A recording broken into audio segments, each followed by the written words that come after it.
నేను నిజామాబాద్ జిల్లా కిసాన్ కాంగ్రెస్ ప్రెసిడెంట్ ఉపగంగారెడ్డి. నిన్న బీఆర్ఎస్ నాయకులు, గతంలో ఉన్నటువంటి ఎమ్మెల్యే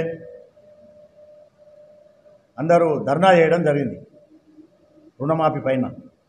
నేను ఒకటే అడుగుతా ఉన్నాను బీఆర్ఎస్ నాయకులకు, ఏం ముఖం పెట్టుకొని మీరు రోడ్డు మీద పడి రైతులను ఇంకా ఎన్ని రోజులు మోసం చేస్తారని చెప్పేసి నేను వారికి హెచ్చరిస్తూ ఉన్నాను. ఖబర్దార్ బీఆర్ఎస్ నాయకులారా, మీరు గత 9 సంవత్సరాలు రైతులను మోసం చేసి మీరు మభ్యపెట్టి రుణమాఫీ చేస్తామని చెప్పేసి ఈ రోజు వరకు కూడా రుణమాఫీ చేయని సందర్భాలు మీకున్నాయి. కానీ కాంగ్రెస్ పార్టీ మాట ఇచ్చిన దానికి కట్టుబడి ఉంటుంది. గతంలో కూడా కాంగ్రెస్ పార్టీ మాట ఇచ్చి మొత్తం ₹1,00,000 వరకు రుణమాఫీ చేసిన ఘనత కాంగ్రెస్ పార్టీకి దక్కుతుంది. ఈరోజు కూడా మా రేవంత్ రెడ్డి గారు 2 లక్షల రుణమాఫీ చేస్తామని ఎలక్షన్లో చెప్పడం జరిగింది. దానికి భిన్నంగా కూడా ఆగస్టు 15 వరకు 2 లక్షల వరకు రుణమాఫీ చేస్తామని వాగ్దానం చేయడం జరిగింది, మాట ఇవ్వడం జరిగింది. అదే మాదిరిగా ఈరోజు ఆర్బీఐ దగ్గర 31,000 కోట్లు మేము జమ చేసి పెట్టినాం. 18,000 కోట్లు మేము ఈరోజు ఇప్పటివరకు రైతులకు పంచడం కూడా జరిగింది.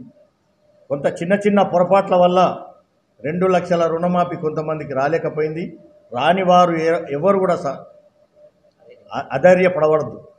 ఎందుకనంటే మీకు పాస్బుక్లో కానీ, ఆధార్ కార్డులో కానీ, రేషన్ కార్డులో పేరు లేనందుకు కానీ చిన్న పొరపాట్ల వల్ల మీ లోన్ రాలేదు కనుక ఇప్పుడు మీ దగ్గరికే ఏఓ గారు కానీ, ఎంఆర్ఓ గారు కానీ, ఎండిఓ గారు కానీ వాళ్ళందరూ బృందాలుగా ఏర్పడి ప్రతి ఇంటికి వచ్చి సర్వే చేసి మీ అందరికీ 2 లక్షల రూపాయలు రుణమాఫీ వస్తుందని చెప్పేసి మేము ఈ సందర్భంగా మనవి చేస్తూ ఉన్నాం.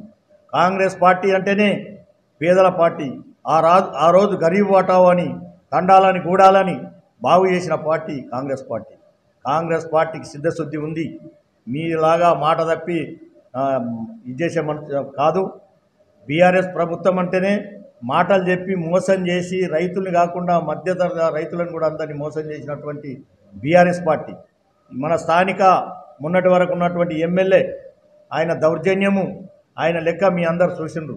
ప్రజలారా ఆలోచించండి. ఇకనైనా బీఆర్ఎస్ వాళ్ళ మాటలు నమ్మకండి. కాంగ్రెస్ పార్టీ ఇచ్చిన మాట తప్పకుండా ఖచ్చితంగా 2 లక్షల రూపాయల రుణమాఫీ మీ అందరికీ చేసి తీరుతుంది. ఈ 15 రోజులలో మీ అందరికీ 2 లక్షల రుణమాఫీ ఖచ్చితంగా జరుగుతుంది. ఒకటే విషయం మేము మిమ్మల్ని మనవి చేస్తూ ఉన్నాం. 2 లక్షల పైన ఎవరన్నా ఉన్నట్టయితే అది మీ ఏఓ గారిని సందర్శించి ఆ 2 లక్షల పైన ఏదైనా ఉన్నాయి ఆ బ్యాంకులో కట్టేసుకొని మీరు రసీదు సబ్మిట్ చేస్తే మీ అందరికీ ₹1 తక్కకుండా 2 లక్షలు మాఫీ అవుతుందని చెప్పేసి ఈ సందర్భంగా నేను మీకు మనవి చేస్తున్నాను.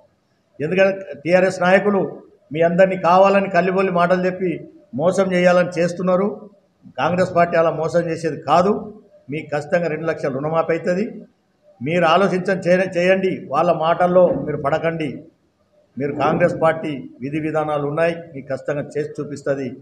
మీరు ఆ బీఆర్ఎస్ మాటలు, ఆ బీజేపీల మాటలు వినకండి అని చెప్పేసి ఈ సందర్భంగా మనవి చేస్తూ ఉన్నాం. కానీ ఇలా హరీష్ రావు గారు తెలంగాణ కోసం పెట్రోల్ పోసుకొని అగ్గిపెట్టే తెచ్చుకున్నట్టు కాదు. ఏదైతే రుణమాఫీ 2 లక్షల రూపాయలు ఖచ్చితంగా జరుగుతుందో ఆ రోజు రాజకీయ సన్యాసం తీసుకుంటున్నాడు. బిడ్డ, రాజకీయ సన్యాసం తీసుకోవడానికి, రాజీనామాలు చేయడానికి మీరు తయారుండండి. మేము 15 రోజుల లోపల ప్రతి రైతుకు 2 లక్షల రూపాయలు రుణమాఫీ చేసి చూపిస్తున్నాం.